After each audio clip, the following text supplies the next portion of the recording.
he said go ahead. Yeah. Yeah, I'll wait a minute until people sit down.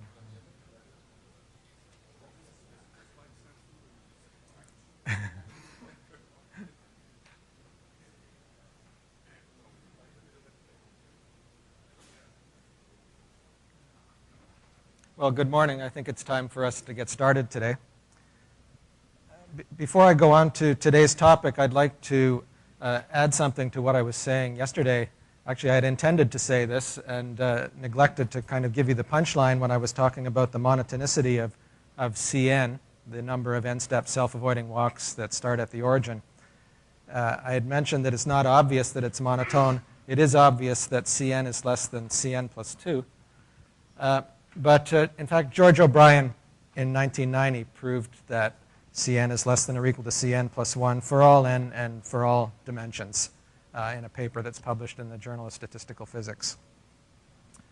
Also, I want to mention that Hugo Dumenil will give a talk in the afternoon tutorial slot today on his recent proof with Stas Smirnov that the connective constant for the hexagonal lattice is equal to the square root of 2 plus root 2, which was a prediction of Nienhuis, a physicist, in 1982.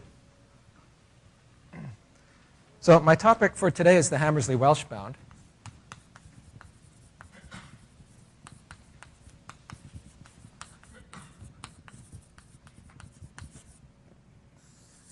So this is an upper bound on the number of n-step self-avoiding walks from 1962. And when I was thinking about what to talk about in this course maybe a couple of months ago, I thought that I would like to talk about this topic because, well, for a few reasons. One is that this bound, although it was proved 50 years ago, is still the best bound on the number of n-step self-avoiding walks in dimension 2. It was slightly improved by Keston in higher dimensions in 1963. And so it's sort of a challenge to us to try to do something better than this after half a century has gone by.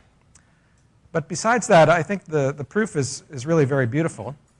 And it uses subadditivity in really very effective ways by using the usual subadditivity that Cn plus m is less than Cn times Cm, plus subadditivity for a subclass of self-avoiding walks called bridges, which goes the other way. And it plays these two things off of each other and, well, leads to the bound in the end. So it introduces this class of subwalks called bridges. They're also half-space walks, and it's just good to know about these things. So I decided to talk about this. But then I received the paper by Dumenil and Smirnov just a few weeks before coming here, and found that they actually were using some of these ideas together with some 21st century technology added on top that you can hear about from Hugo this afternoon. So some of what I say will show up in Hugo's argument. So let's just recall what the bound is. I'm only going to talk about the strictly self-avoiding walk today and only on ZD. And I'll draw pictures in Z2, but what I say will hold more generally most of the time, although at the end maybe I'll restrict attention just to 2 dimensions for simplicity. So here's their theorem. You fix some b, a real number, which is bigger than pi times the square root of 2 over 3. Then given that b, there exists an n naught that depends on b. It's independent, in fact, of d greater than or equal to 2, this n naught, such that the number of n-step self-avoiding walks, Cn, is bounded above by the connective constant to the power n plus 1 times e to the b times the square root of n for any n greater than or equal to n naught. So I remind you that what we believe holds for Cn is that it's asymptotic to a multiple of mu to the n times n to a power gamma minus 1. This is rather far from that, but that's what they proved. So I want to prove that now. And in order to do it, we need this subclass of self-avoiding walks called bridges. So I'll make a definition of what a bridge is. So an n-step bridge. Well, let me draw one for you, and then I'll write down what the definition is. So we fix some direction in space, which I'll call the one direction. In 2 dimensions, you can think of this as being east. And then we start a self-avoiding walk at the origin that is required to take its first step in the one direction. So it steps in the one direction, and then it's never allowed to return to the hyperplane containing the origin perpendicular to that one direction. So it wanders around and does various things.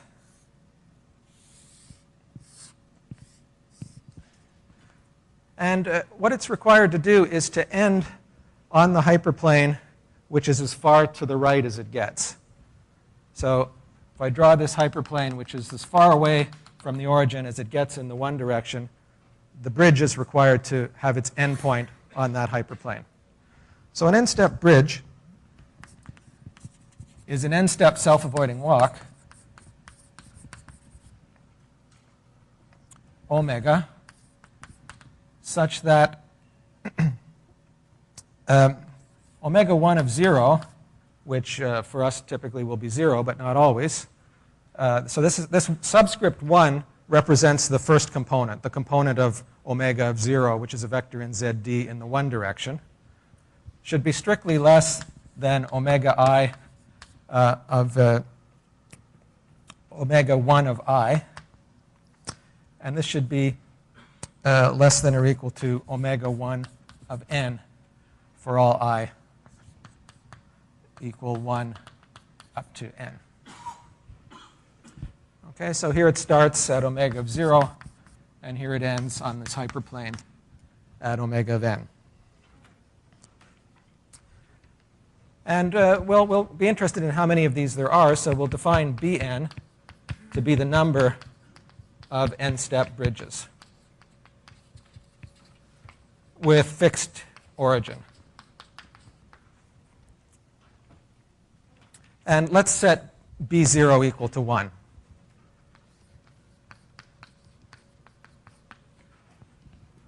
Okay, so Bn is counting the subclass of self-avoiding walks. Of course, it's less than or equal to Cn because we're requiring the bridge to be self-avoiding, but we're not getting them all. And what makes these useful, or one of the things that makes them useful, is that they obey the opposite kind of subadditivity compared to self-avoiding walks. You know, if you stick 2 self-avoiding walks together, you'll get all possible self-avoiding walks of the longer length, but you'll get some more things as well, where the 2 pieces intersect each other. But bridges have been designed so that if you concatenate 2 of them, if I take another one of these and I put it on the end here, by construction, there'll be no intersection between the 2 pieces after I do that concatenation. So the inequality that's satisfied by bridges goes the other way, that Bn times Bm is less than or equal to Bn plus m for all n and m. Okay, it's the opposite direction compared to self-avoiding walks.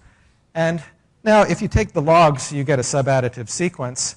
And so just as for the sequence Cn, there's going to be a kind of connective constant for bridges, which will be the limit as n goes to infinity of the nth root of Bn. So that means that, let's call it mu sub bridge, is the limit as n goes to infinity Bn to the 1 over n exists. And moreover,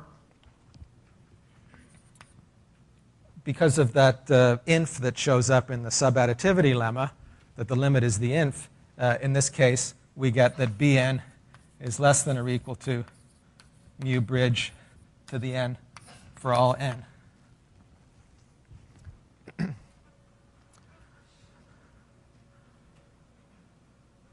Remember that Cn was greater than or equal to mu to the n. Why is it not an equality? Well, the subadditivity lemma does not give you an equality. Because, you see, Um,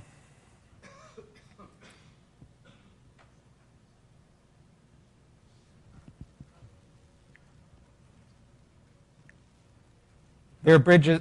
I don't know if I can draw, if I can come up now with a bridge. It's not an equality.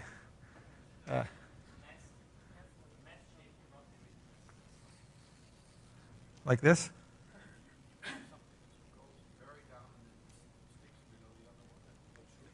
Yeah. So you can find one over here that's not one of those.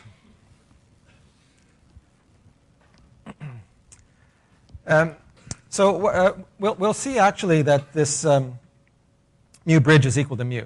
That's one of the things that we're going to conclude in the course of discussing this Hammersley-Welsh bound. So it's trivial. Mu bridge is less than or equal to mu because the bridges are a subclass of self-avoiding walks, but we'll prove equality.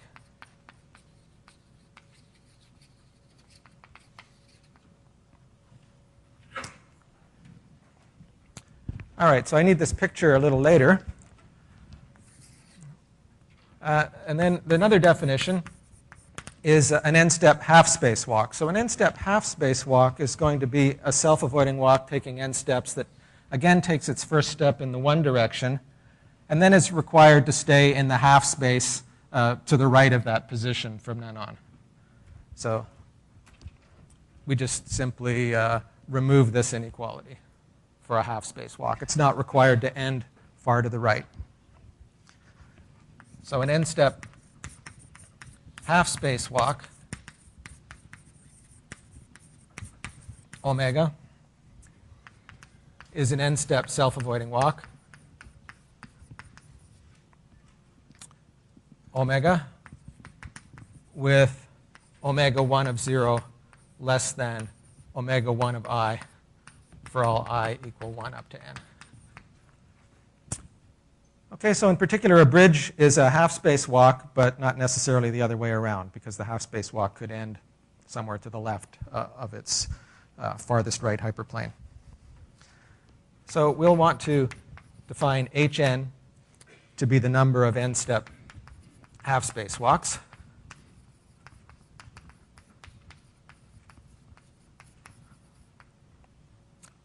And again, H0 is equal to 1. And every bridge is a half-space walk, so Bn is less than or equal to Hn.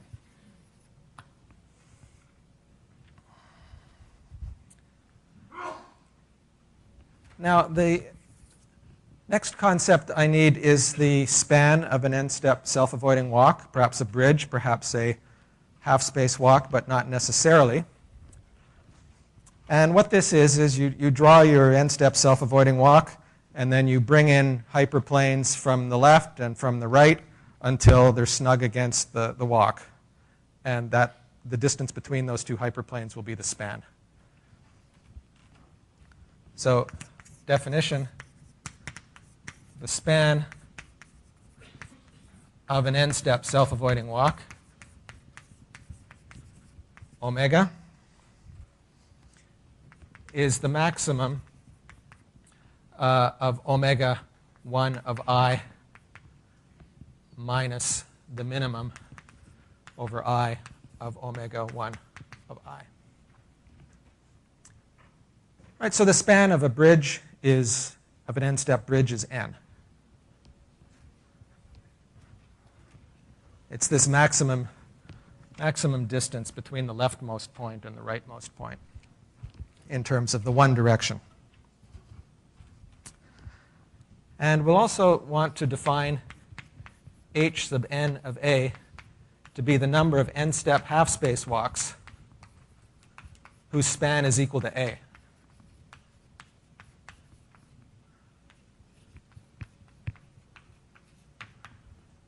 Okay, so we have bridges, we have half-space walks, and we have the span of an n-step self-avoiding walk, typically a bridge or a half-space walk.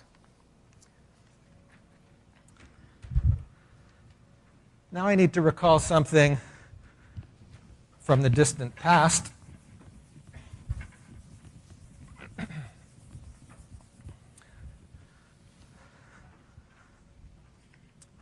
So we're going to need the following theorem.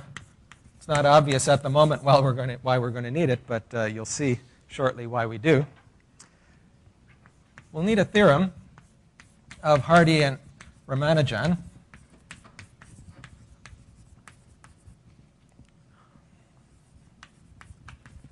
From 1917 about the number of partitions of integers into distinct integers.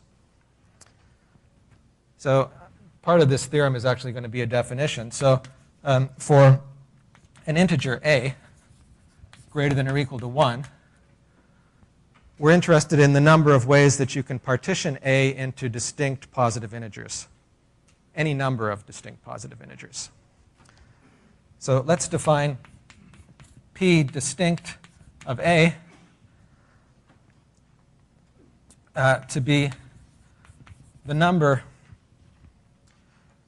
of ways to write A as A1 plus A2 plus up to AK, where K is up to you. You can have any K that you like, and Ks can be different. Where the A's are monotone decreasing.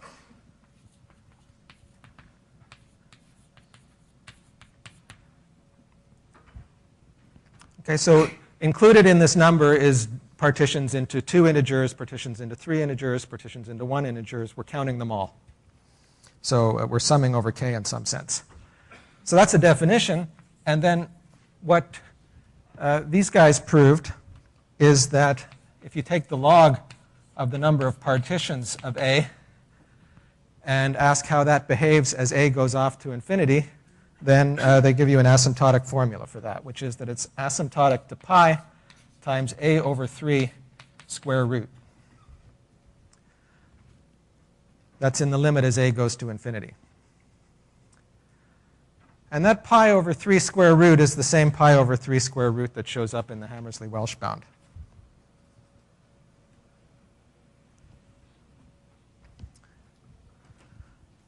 All right, so I won't discuss the proof of this.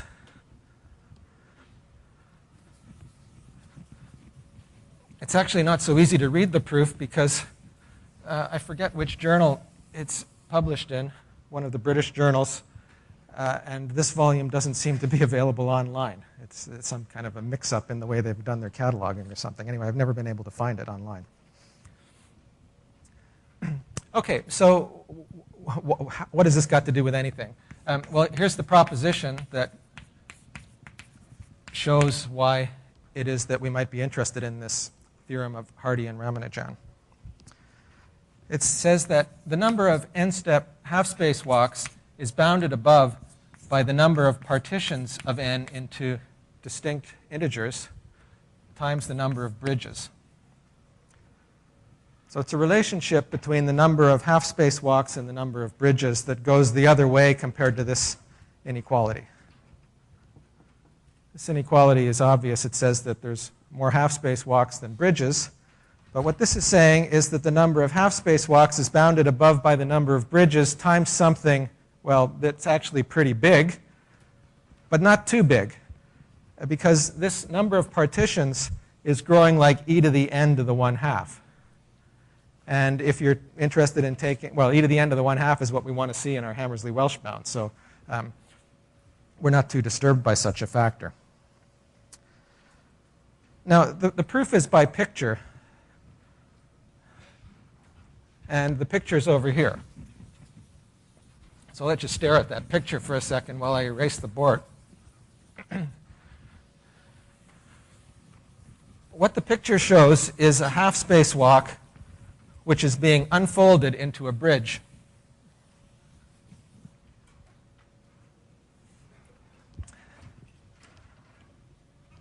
So the original white walk here is a half-space walk of length n. And what we're doing is we're associating to that half-space walk a positive integer k together with integers a1, a2, up to ak, which are decreasing. And the way that that's done is as follows.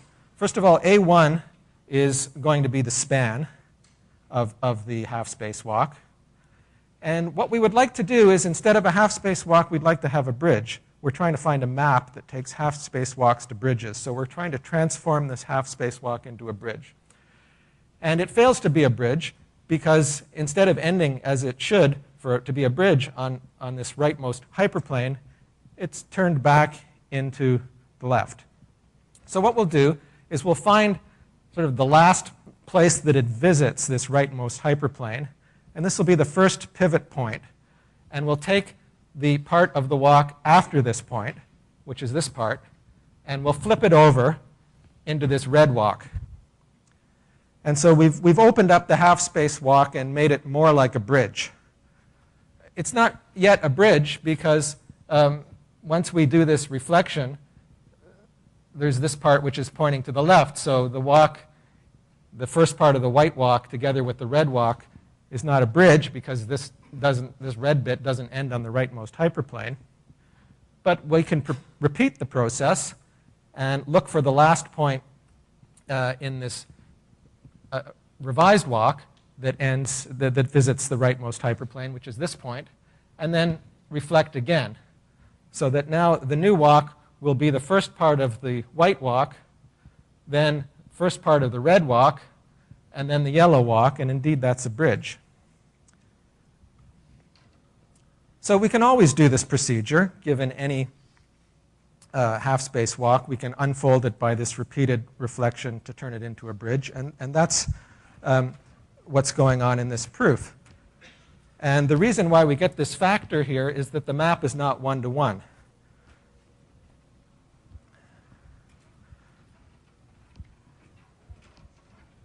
The multiplicity of the walk is actually dominated by this number of partitions. So let me try to explain this. So here's the proof of the proposition, which is sort of the key to what's happening today. Given a half-space walk,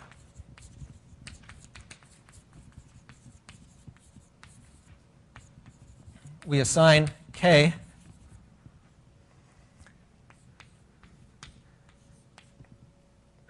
and a1 greater than a2 greater than ak as in the picture.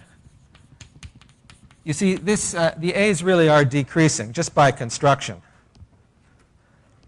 A2 has to be less than A1 because the bridge is not allowed to revisit the original hyperplane on the left.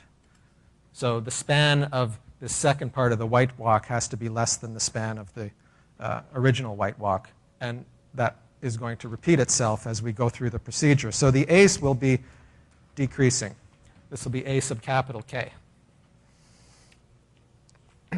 And then we want to make a definition which is Hn of A1 up to AK is going to be the number of n-step half-space walks which have capital K equal to little k and the capital A's equal to the little a's when we do this procedure. So it's the number of n-step half-space walks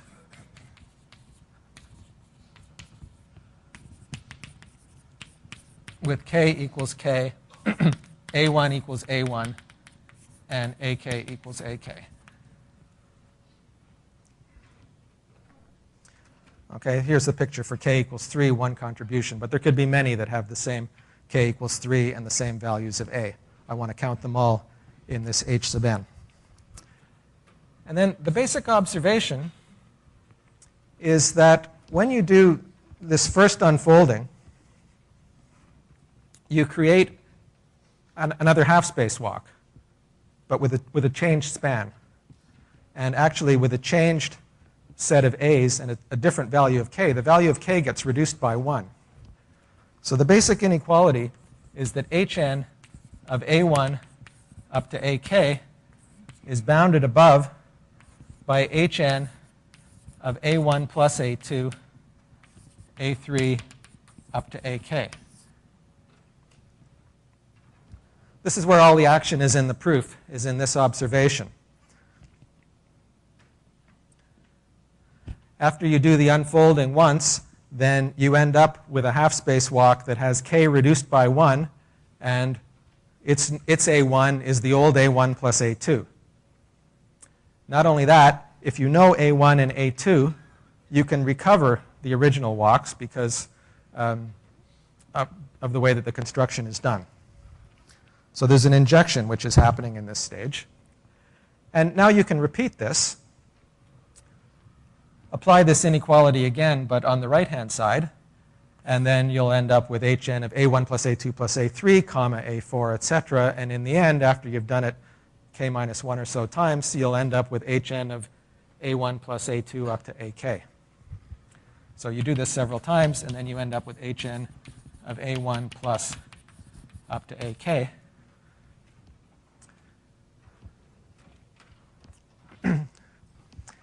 And, well, the case k equals 1, which is what we're dealing with here now on the right-hand side, because there's only one value of a. So this is the new capital A, or the new little a, whatever you want to call it, there's only one of them. So here it's like k is equal to 1. And the k equals 1 case means that you didn't need to do any unfolding to change your half-space walk into a bridge. And the reason that is because it was already a bridge in the first place. So this actually is equal to the number of bridges of span A1 plus up to AK. So I don't know if I guess I didn't define that over here, but I'd like to define the same thing. So BNA is the same thing for bridges. Bridges of length n and with span equal to the second argument. Yes?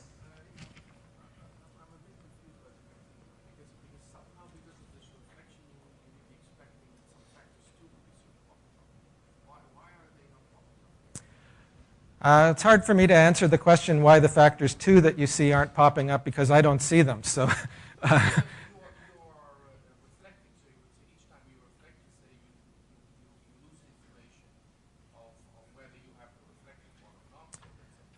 but I know what the values of A1 up to AK are.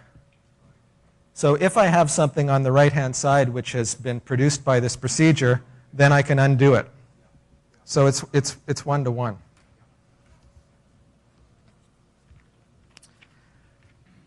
All right. So if we want now to prove this proposition, we want to bound on Hn. So we just need to sum over this Hn of A1 up to AK over all possible values of K and all possible values of A1 up to AK, which sounds kind of like that Hardy and Ramanujan. So Hn is equal to the sum over all A1 greater than AK greater than 0, and I'm also summing over all values of K of Hn of A1 up to AK. Right, every half-space walk has a well-defined value of K and a well-defined value of A1 up to AK. And so we're just partitioning the set of half-space walks according to those values and then summing over the smaller sets. Pardon me? I'm summing over the A's. Well, if I have too many A's, then I'll get there'll be 0 contribution. So yeah, you're right that the largest A A can't be bigger than n. But if I plug in, if I look for a half-space walk that has an A here bigger than n, then this number will be 0.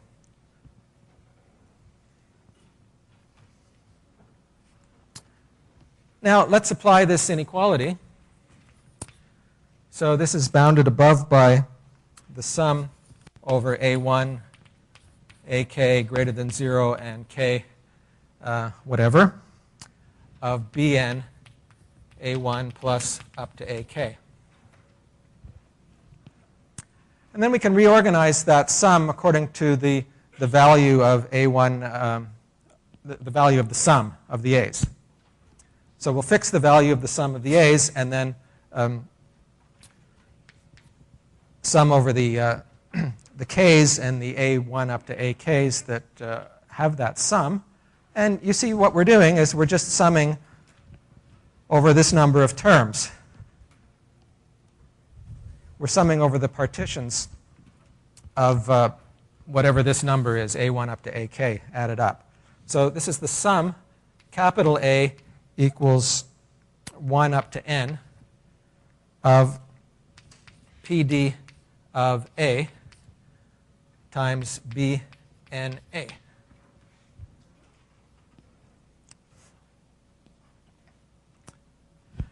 Right, I'm simply fixing the sum of the A1 up to AK, and then I'm saying how many terms do I have in the sum over the A1 up to AK and the Ks that have that particular sum, capital A, and it's just exactly this number of partitions.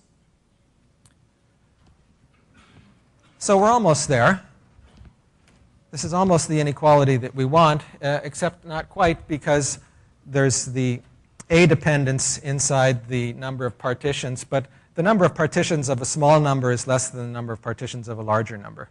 So we'll just give something away here and say this is less than or equal to the number of partitions of n, because A is less than or equal to n. And then we can pull that outside of the sum, and we're left with the sum over A, and that's just going to forget what the span of the bridge is. So when you sum BNA over A, you just get BN, because you just don't care anymore what the span is. So this is less than or equal to PD of n times Bn. And that is what it was that we were trying to prove.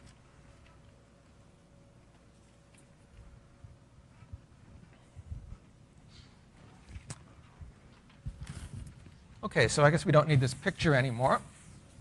I'll need another picture, though. So this proposition is sort of the key step in proving the Hammersley-Welsh bound, but we haven't got the Hammersley-Welsh bound yet, which was an upper bound on Cn. This is an upper bound on Hn, and Hn is smaller than Cn. So we have to relate Cn and Hn, and that's done with a picture. So now we come to the proof of the Hammersley-Welsh bound.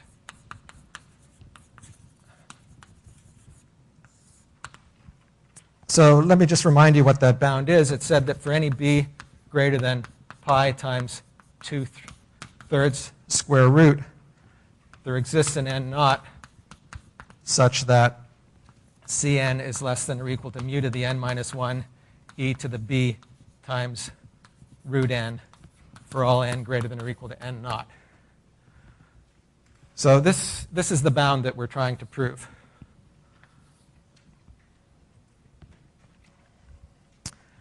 And what we've got going for us so far is instead of an upper bound on Cn, we've got an upper bound on this smaller set of walks, Hn. This number of partitions is showing up. The number of partitions is growing like e to the square root of n.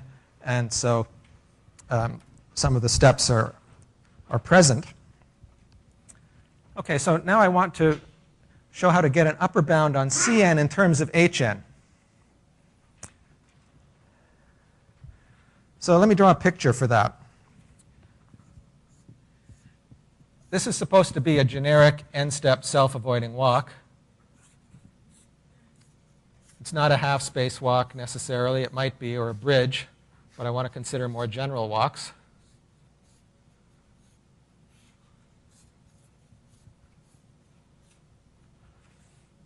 So here's the origin, and this is our walk omega. It's an n-step walk. And what I would like to do is to decompose it into two bridges. Not bridges, half-space walks. I want to decompose it into two half-space walks. So let's see, how am I going to do that? I want to find the last time along this walk that the leftmost hyperplane is visited. That's this point right here. Okay, so if I find the last time that the leftmost hyperplane is visited, then what comes after that has to be a half-space walk. Okay, because the first step has to be out of that leftmost, and so it must be to the right. This is the last time that I visited the leftmost hyperplane, so I'm not allowed to come back there anymore. So this is a half-space walk. Now, the rest is not a half-space walk, although if I look at it backwards, it's looking kind of half-space walkish. not quite, because it's not forced to take its first step in the one direction. But let's just add a step to it. And then we've associated to this n-step self-avoiding walk a half-space walk, which is this part of the walk here, from this point onwards, and a second half-space walk, which is the first part of the walk with an additional step and run backwards. So that gives us this inequality, that Cn is less than or equal to the sum over m from 0 to n. M is the length of this first part of the walk. Then we'll have the number of half-space walks of length m plus 1.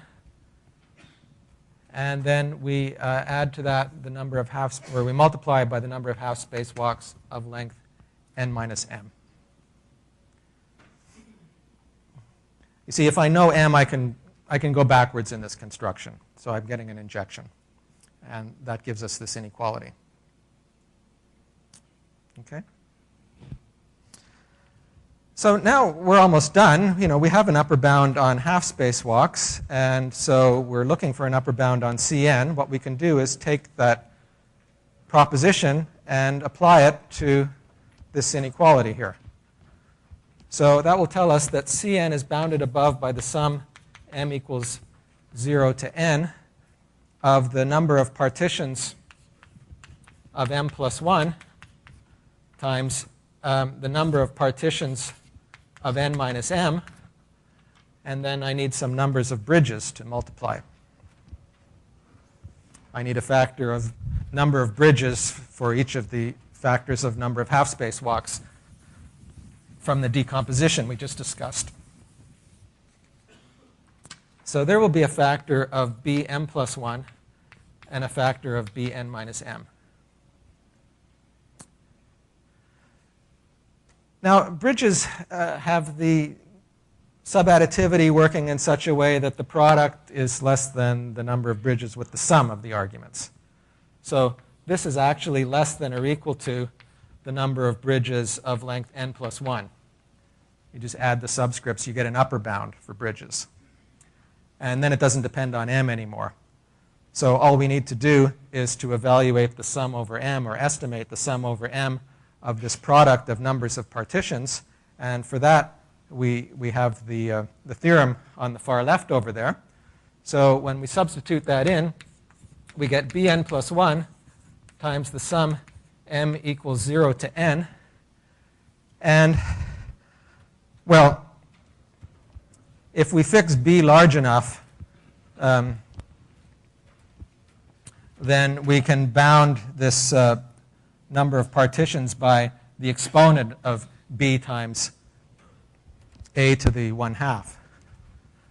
So I guess I need to make a little remark about that before I complete this inequality. Probably can't see over there.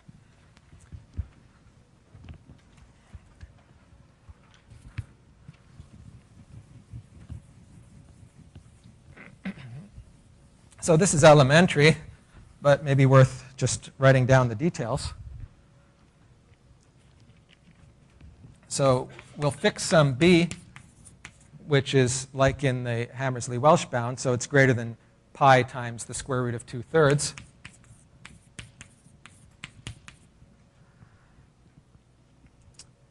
And we'll fix an epsilon greater than 0 so that b minus epsilon is greater than pi 2/3 to the 1/2. If b is greater than that number, then so is a slightly smaller number.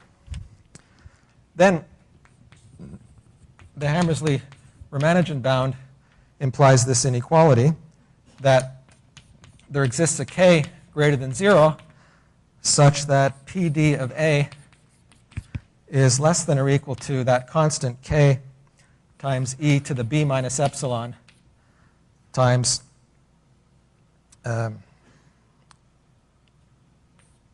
a. I can't read my own notes here. I've got an a over 2 to the 1/2. Is that right? Yeah, that's OK because I put a 2 here. And there's no 2 here, so I get the 2 over there. So nothing is really going on here. I'm just saying that this asymptotic formula implies this bound. There's nothing happening. So we can take that bound on the number of partitions and insert it twice into this inequality. And then what we get is the exponential. Well, there'll be a sum of 2 terms. So there would be a b minus epsilon. And then there'll be a square root of 1/2 of m plus 1 and n minus m. So m plus 1 over 2 square root plus n minus m over 2 square root.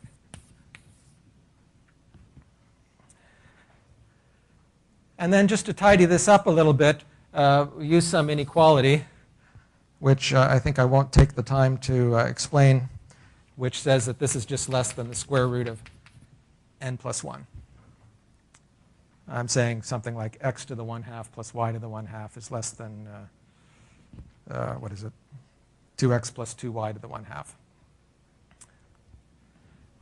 And, well, there's no m dependence anymore, so this becomes less than bn plus 1 times the number of terms in the sum times e to the b minus epsilon times the square root of n plus 1.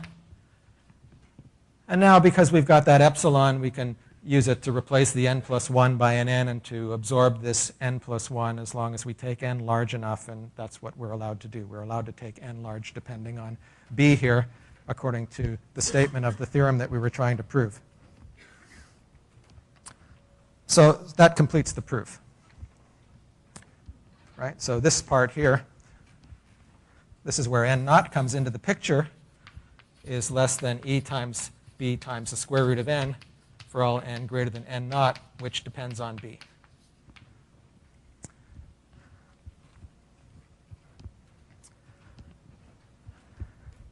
All right, so that's the proof of the Hammersley-Welsh bound. It has some consequences.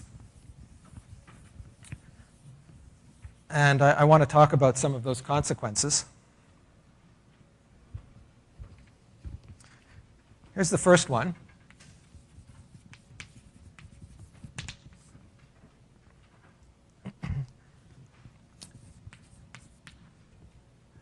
Here I'm really using a consequence of the last step of the proof, not of the statement of the theorem, because I want to keep the number of bridges here. You see, this upper bound on Cn was actually in terms of bn plus 1. So I want to solve this inequality for bn plus 1. It says that bn plus 1 is greater than or equal to Cn times e to the minus b times root n for large n.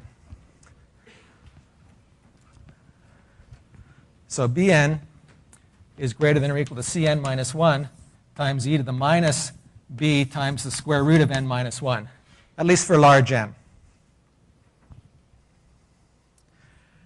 And Cn is greater than or equal to mu to the n. That was one of the basic things that came out of the subadditivity yesterday. So this is greater than or equal to mu to the n minus 1 times e to the minus b times the square root of n minus 1. So this gives a lower bound on the number of n-step bridges in terms of mu to the n times something which will disappear if you take nth roots. If you take the nth root of e to the root n and let n go to infinity, you get 1. So this part will disappear if you take nth roots on both sides. And so in particular, this says that bn to the 1 over n must converge to mu. I mean, the upper bound is obvious, right? Bn is less than or equal to mu to the n because, well, I should say that Bn is less than or equal to Cn, and Cn is converging to mu when you take the nth root. So we have upper and lower bounds that are exponential in mu. And so what this says is that the number of bridges has the same exponential growth rate as the number of n-step self-avoiding walks. So that's one thing. Yes? Do you think the truth is that if you sample a self-avoiding walk, you have a polynomially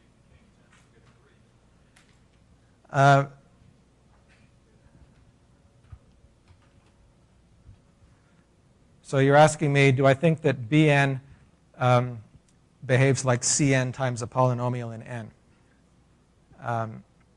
No, I don't think so. I think it behaves like mu to the n times a polynomial in n. I guess that's equivalent. Yeah, that's equivalent. So I guess I changed my mind. Yeah. Yes, I think so. I think you're right.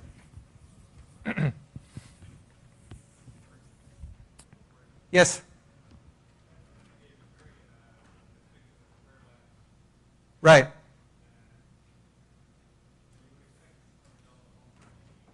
Yeah, that's right. So this afternoon, you'll see that, well, not this specific result, but what I'm about to say next will be used by Hugo on the triangular lattice. And I guess this argument works also on the triangular lattice for the upper bound on Cn. I think it's more general. So I presented it for the square lattice, but it's certainly more general.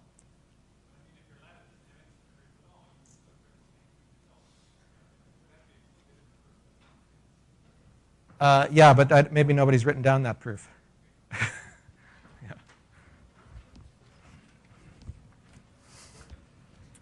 Yes?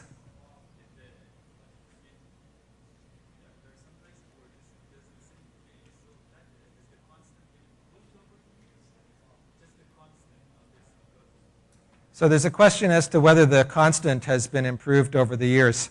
Well, it's more than that. 1 year after the Hammersley-Welsh-bound, Keston wrote a paper in 1963 which in higher dimensions improved the power of n from square root of n to the 2 over d plus 2. In 2 dimensions, it has not been improved. Not even the constant, no.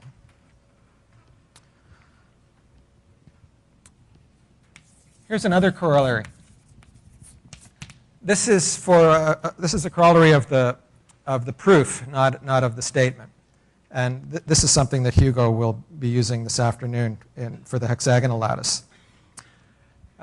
So the bound is that the susceptibility, which is the generating function for the number of n-step self-avoiding walks, the sequence Cn, is bounded above by 1 over z times e to the 2 times b of z minus 1, where b of z is the bridge generating function. So where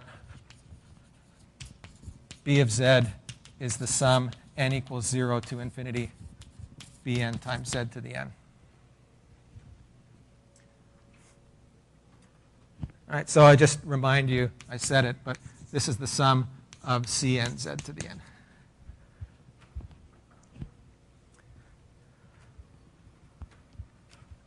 So this comes out of that unfolding argument. And I'll write down the conclusion of the unfolding argument in a different way than I wrote it down earlier.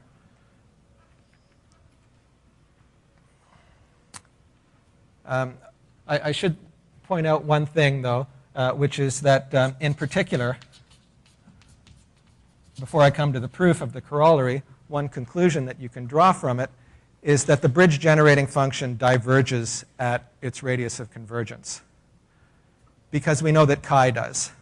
So the radius of convergence of the bridge series and the Cn series are both 1 over mu, because they're growing like the coefficients are growing like mu to the n. So the radius of convergence is 1 over mu, and we know that Cn is greater than or equal to mu to the n, so chi diverges at z equals 1 over mu, and so this has to as well. So b of 1 over mu is equal to infinity. The bridge generating function diverges at its critical point. That's one conclusion that you can draw from this. So I want to prove the corollary. And I just want to restate something that we saw in that unfolding argument in the proof of the proposition in a slightly different way. So in the proof of the proposition, we saw that Hn is less than or equal to what now I'll write as a big sum. So I'll write down the sum, and then I'll try to explain it. Sum k equals 1 to infinity. Sum over a1 greater than ak greater than or equal to 1. Sum over m1 plus up to mk is equal to n times the product I equals 1 up to k of b n ai. You see, basically what we did in that proof was we took a half-space walk and we unfolded it into a bunch of bridges whose, sorry, and this should be mi here. And if you added up the lengths of the bridges, you'd get n, the length of the original half-space walk. These bridges each had spans which were decreasing in size. A1 was greater than A2, greater than A3, and so on. Because of the way the unfolding went, the spans were going down. And so we have to sum over all of those possibilities for the spans. And we also have to sum over the number of times that we do the unfolding. Okay, so then we're just piecing together these bridges one after another in order to get the unfolded walk. So that's something that showed up in the proof of the proposition. Now, what that means, if you go to generating functions, is you get a nicer formula than this, or something that looks a little bit less complicated anyway, which is that the sum n equals 0 to infinity of hn times z to the n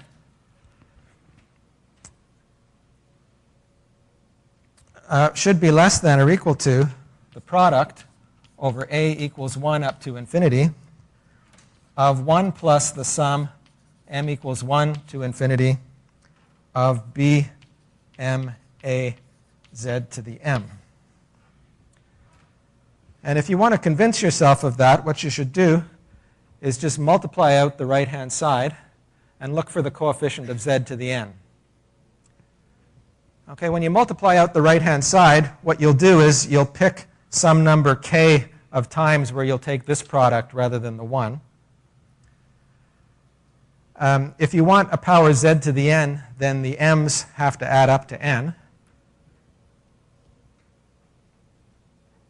And this is a product over different a's, and so you're going to be able to arrange the a's that you get when you choose this factor rather than the 1 in the product in order of descending a's. Okay, so this follows from the above just by comparing the coefficients of z to the n on both sides and seeing that they obey this inequality.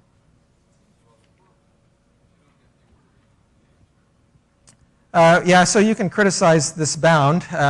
It's true, but this is the bound.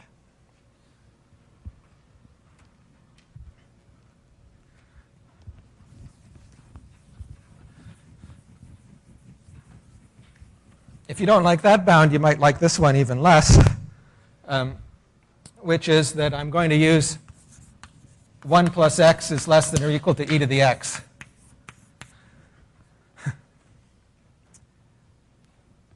On this factor. Okay? So then this will become less than or equal to e to the sum over a and the sum over m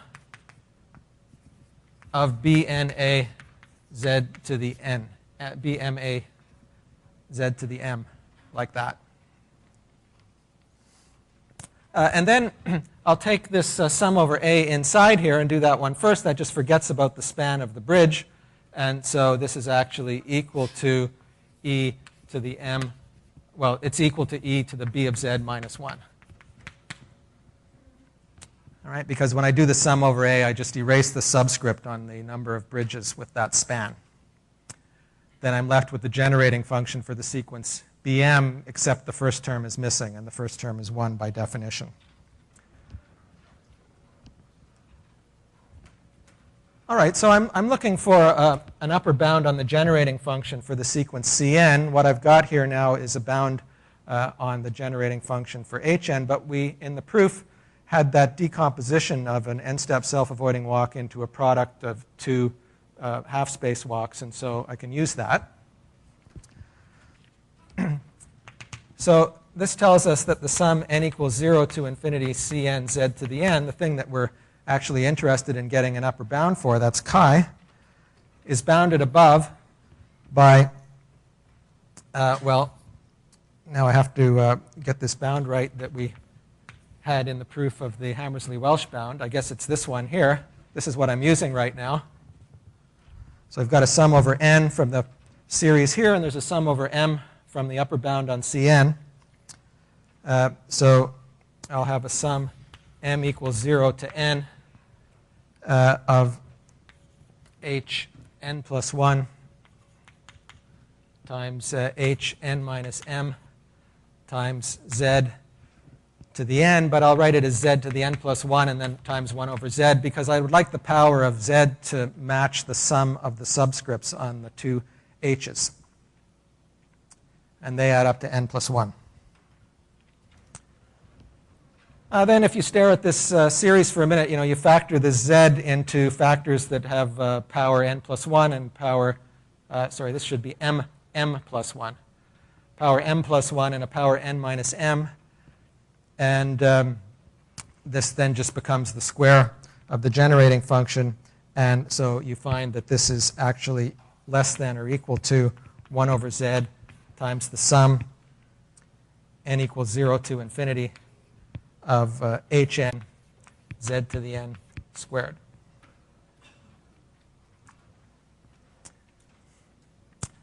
And that's the generating function that we bounded by this exponential of the bridge generating function, and so that gives us the result that we wanted. This is less than or equal to 1 over z. There's a square there, so there's a factor of 2 now in the exponent, b of z minus 1.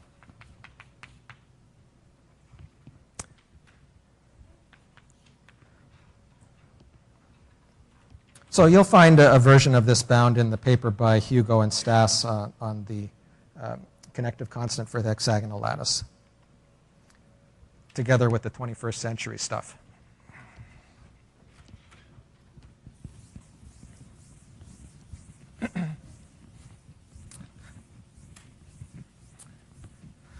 All right, so there's half an hour left, and in that time, what I wanted to do was to talk about self-avoiding polygons and how their number grows as their length goes to infinity. And it's very much connected with what I've been talking about here. One of the conclusions that you can draw from these kind of arguments is that the two-point function, so that was the generating function of Cn of x, number of n-step walks that end at some specific vertex x, that generating function has the same radius of convergence as the susceptibility for all values of x. That's something that will come out of this discussion. I hope I get there. So, self-avoiding polygons.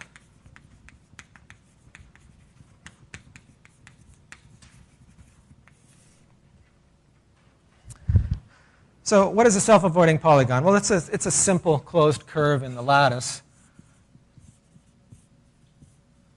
Here's one in 2 dimensions. And it's become standard in a lot of the literature to count these things without specifying an orientation or without specifying a root or an origin. So if you're interested in self-avoiding walks and you wanted to talk about self-avoiding polygons, what you might think about doing is starting a self-avoiding walk and forcing it to return at its starting point. So that would spoil the self-avoidance condition, but only a little. But that's a self-avoiding return. So that has an orientation, and it also has a root. There's a specified origin. And here in this counting, we don't want to specify either an orientation or an origin. So these are usually counted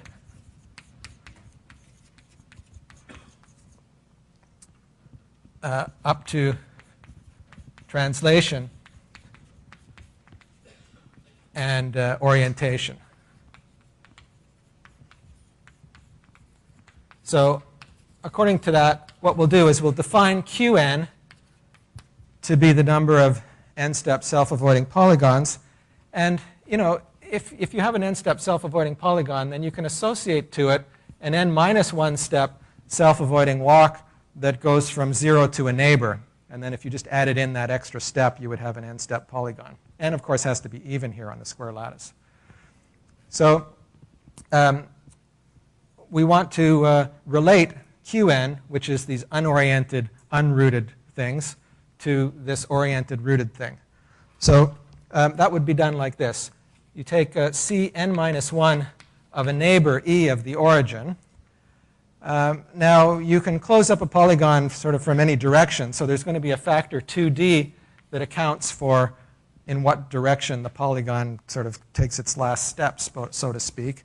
But then we should divide by a factor of 2 because we don't care about the orientation. And we should divide by a factor of n because we don't want to specify which vertex along the polygon is the root. So this is sort of the standard counting that's done. And E is some specified neighbor of the origin, which maybe we'll take to be that one. So for example, for d equals 2, the number of 4-step self-avoiding polygons is 1. There's a square. Okay. Without orientation, without root. So you can check that that obeys this formula.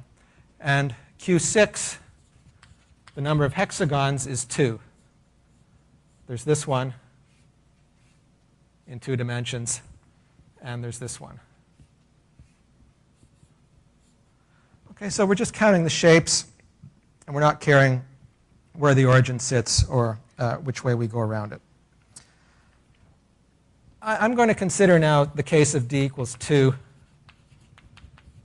Just for simplicity, actually everything that I say has a minor modification that will deal with the general dimensions, but let's not complicate life.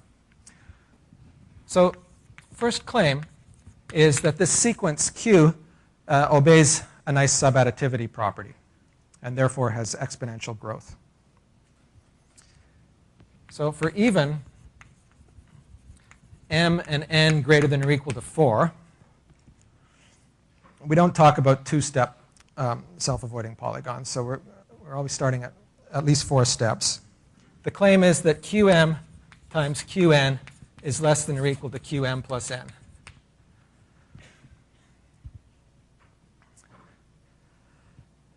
And the proof is just by picture.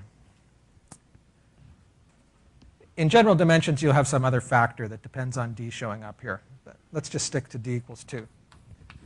So here's the proof. You take an m-step self-avoiding polygon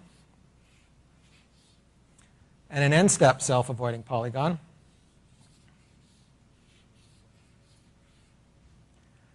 And you find sort of the top right edge of the first one and the bottom left edge of the second one.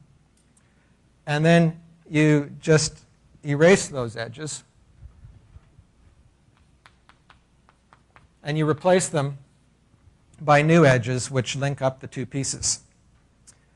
Now, I said I'm being a bit loose here talking about bottom left and top right, but I think you can figure that out for yourself what you want to do there in such a way that when you concatenate these two polygons, you end up with a polygon in the sense that this right half will never intersect the left half and spoil the self-avoidance condition.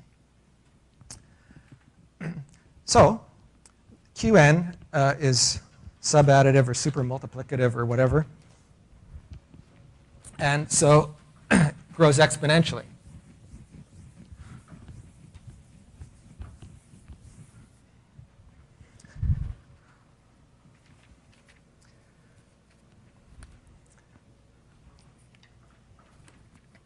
So that means that Q times 2n, Q sub 2n, if I just look along the even sequence, because Qn is 0 if n is odd, converges to some limit, which we'll call mu polygon.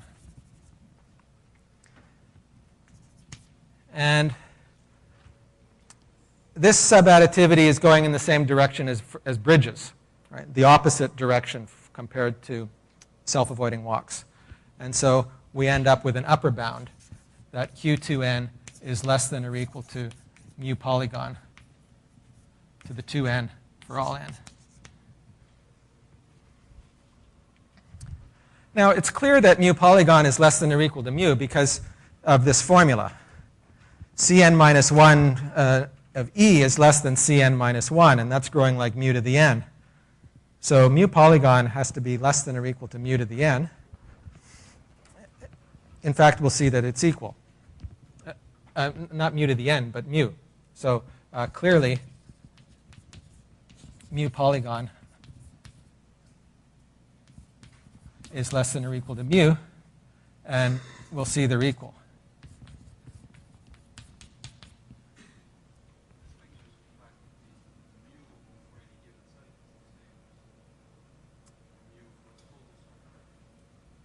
It's related to that. This is for, now we're looking at one specific value of x, which is x equals z. Then you need another argument that says that for any other x it will be the same. But that part's easy.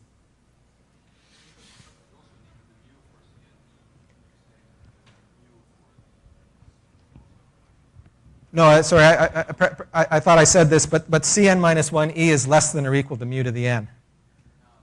I mean, it's not less, but it's nth root. I'm using the fact that Cn minus 1 of e is less than or equal to Cn, and this is growing like mu to the n.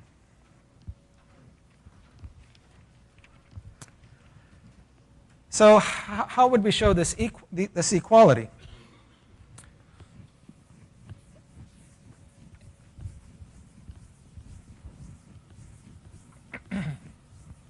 Well, there's a nice construction that relates polygons to bridges, which is summarized in the following inequality. So here's a theorem. For any n greater than or equal to 1, C2n plus 1 of e is bounded below by some constant divided by m to the fourth times bm squared.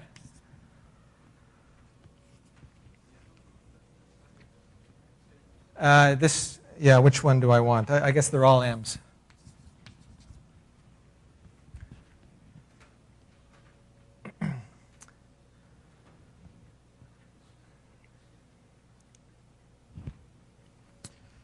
This is for d equals 2. It's slightly different for general d.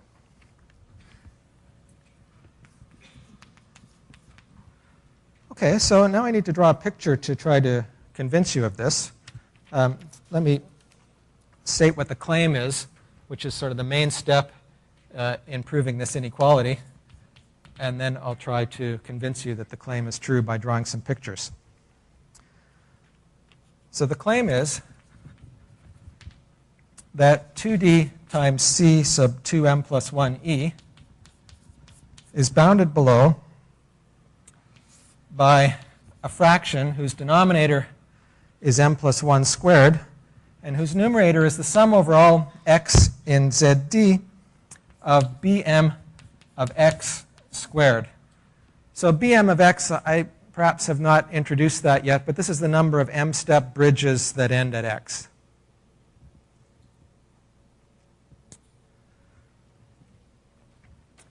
So essentially what I want to do is say that to every pair of bridges that ends at the same point x, I'll be able to associate a self-avoiding polygon. And it's not going to be a one-to-one map, but this m plus 1 squared is going to somehow take care of the multiplicity. And we're not going to care about this m plus 1 squared anyway, because we're going to end up, I mean, that will contribute to this m to the fourth. And once we take mth roots and let m go to infinity, all polynomials are going to disappear. So let's look at the proof of the claim.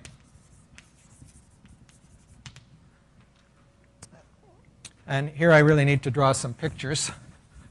So this will take a minute.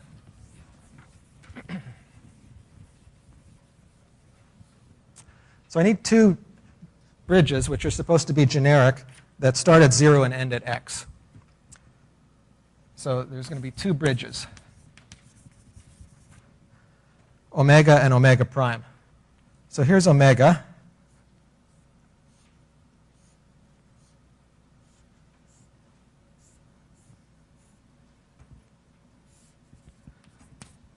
So omega starts at 0 and ends at x. And I want another bridge, omega prime, that starts at 0 and ends at the same x. It's going to look a little bit different.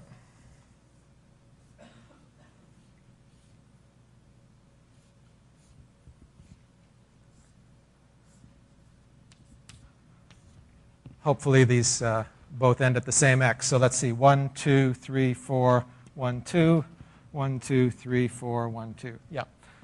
So they both end at the point 4, 2, which is what I want. So these are two bridges which you should think about as being generic bridges that start at 0 and end at x. And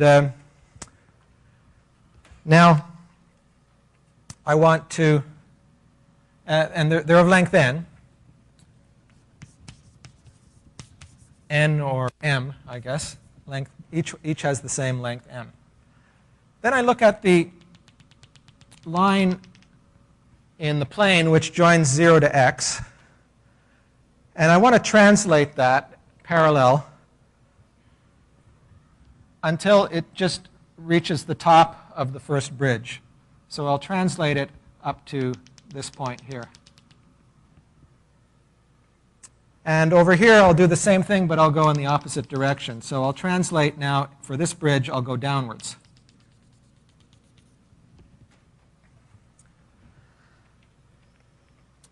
And I want to call this point here omega of I, and this point omega prime of j. Maybe there's more than one point that, where this is touched. I mean, that's possible, that this could have gone up here and then moved on. And I'll just have some rule for picking, maybe the first one or something like that. Now, I do the following construction, which is that I take omega and I change it to a new bridge of the same length that starts at 0 and ends at x by treating this second half of the walk as the first half and then concatenating onto it the first half. So I interchange the role of the first half of the walk and the second half. The displacement will still be x. So I construct now omega bar by going, okay, right, down, up, like that. So that's this portion of the walk. And then I append to it, or concatenate onto it, the other part.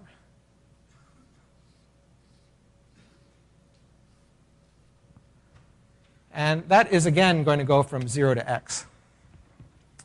Okay, so the point where I did the concatenation is, I guess, this point right here. So that's omega bar. And then I also form omega prime bar in the same way. I interchange the role of the first half of the walk and the second half of the walk, where the division into halves is not at the point m over 2 or something like that. It's where this extremal value is attained. So omega prime bar would look like this. Let's see, what does it do? Up,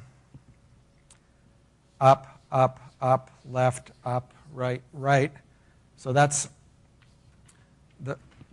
this portion of the walk that I'm now drawing instead of as the last part, as the initial part. And then I continue with right, right, down, right. Right, right, down, right. And that will again be x. And then what I do is I put these two pieces together. Not exactly together, but instead what I do is I shift by 1 unit. So I'll keep this omega prime bar, and now I want to join it up with omega bar, but shifted to the right by 1 unit. So that would be this thing.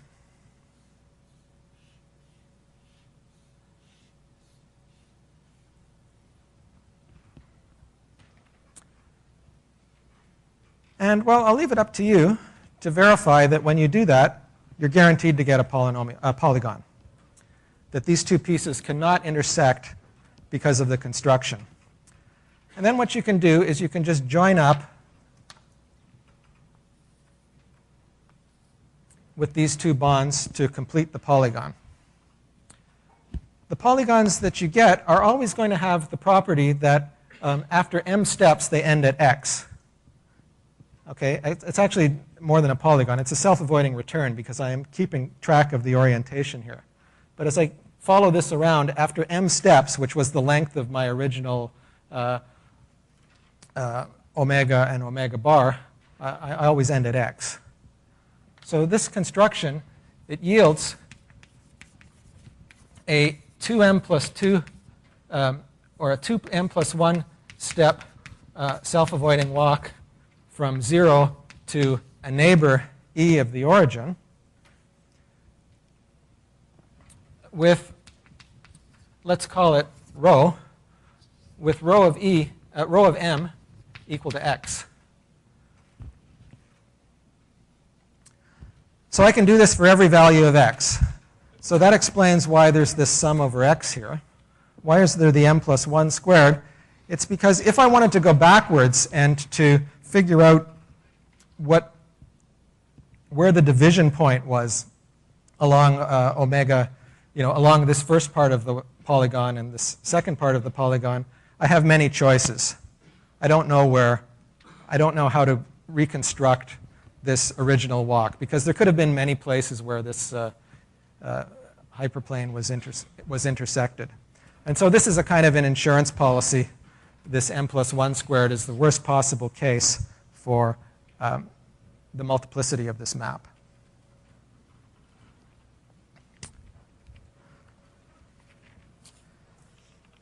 Okay. So this is the end of the proof of the claim.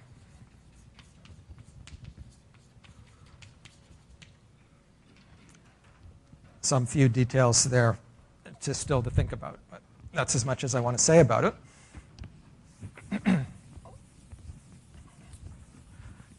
But it's not the end of the proof of the theorem. So we have to now show how the claim implies the theorem. Actually, it's pretty easy from this point. It's basically an application of the Schwarz inequality. So now we'll use that bm squared is the sum over x of bm of x squared. So bm is the number of m-step bridges. Bm of x is the number of m-step bridges that end at x. If we sum over x, we recover bm. And now I want to think about there being a factor 1 in there and then apply the Cauchy-Schwarz inequality to this sum over x. And what we'll end up with is the sum over x of bm of x squared times the sum over x of the indicator that bm of x is not equal to 0 as an upper bound. Of course, I can replace this 1 by that indicator without harming the sum on the left-hand side. And how big can this be? Well, if we start a bridge that ends of length m, how many x's can it end at? Well, sort of the farthest it can reach is distance m away. And the farthest it can go up or down is also distance m. And so it's going to live inside something, a box of size m times 2m plus 1 in 2 dimensions. So this is going to be less than or equal to m times 2m plus 1. And you'd have some d-dependent factor in higher dimensions. So that gives us a lower bound on the numerator here. And if we substitute that in, then what we get from the claim is that 2d c 2m plus 1 of e is bounded below by, well, let's see, there was an m plus 1 squared there, and there's some other factors that are showing up here. So there's an m plus 1 squared, there's an m, there's a 2m plus 1, and then there is bm squared.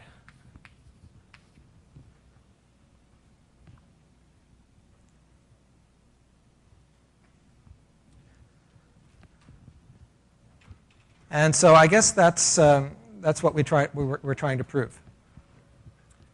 That is the theorem. There's an m to the fourth in the denominator. The k takes care of the factors of 2, and so on. And so we have the lower bound on the number of n-step, 2m plus 1-step self-avoiding walks that end at a neighbor of the origin in terms of the square of the number of bridges of half the length.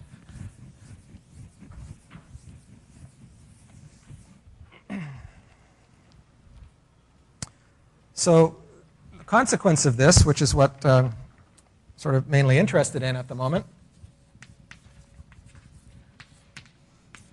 I'm stating it for d equals 2, but there's another version of it that works in any dimension greater than or equal to 2, which is that C2m plus 1 of E is bounded above and below as follows. Well, it's bounded above by m plus 1 times mu to the 2m plus 2. And it's bounded below by mu to the 2m times e to minus some constant times root n. Maybe C is a dangerous letter to use here. Let's call it k. So there's some constant k so that this inequality holds. The upper bound is just the relationship between, I don't think it's here on the board anymore, but it's the relationship between the number of self-avoiding walks that end at the neighbor of the origin and the number of polygons. So you can rewrite this as an identity as something innocent times the number of polygons of length 2m plus 2. And that number of polygons is bounded above by mu to the 2m plus 2. So so this part is easy. This part is making use of what we've just done. So it's this lower bound together with the lower bound on bridges that we had, which was of the form mu to the m times e to the minus a constant times root m. And I've made the constant a little bit worse in order to absorb this stuff which is out in front. Okay. So from this, we get immediately that mu polygon is equal to mu.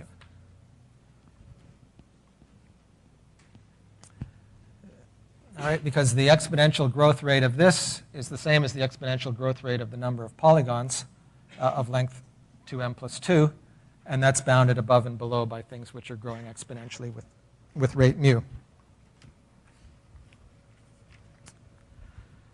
Okay, so just in the last minute, I wanted to show how this extends to arbitrary x. And I'll just draw one simple picture in order to show that. So proof that Cn of x to the 1 over n converges to mu for every x. Of course, you should respect parity in taking the limit. So if x has odd parity, then you should take the limit through odd values of n. And if x has even parity, then through even values of n, because of the fact that Cn is going to be 0 every second time.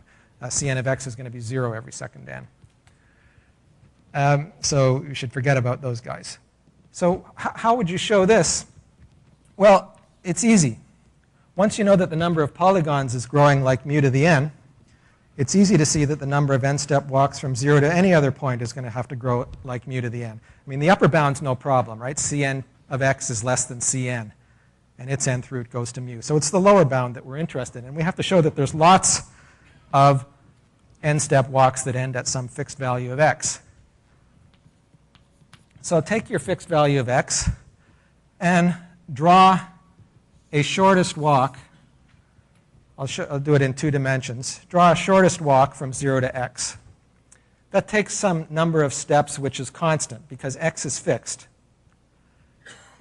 Then erase some bond here and then add on to it an absolutely humongous polygon whose number of steps is n minus whatever the length of this thing was. Then what you end up with is a subset. By doing this, you end up with a subset of all of the n-step self-avoiding walks that start at 0 and end at x. But the number of walks that you're going to get in this subset is at least as big as the number of polygons whose length is basically n. And that grows like mu to the n. So we're done.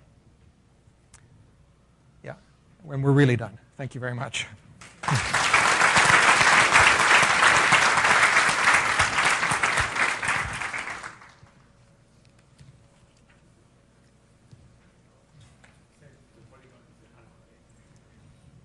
Pardon me? My polygons are not rooted. They're translation invariant, right? The Q's.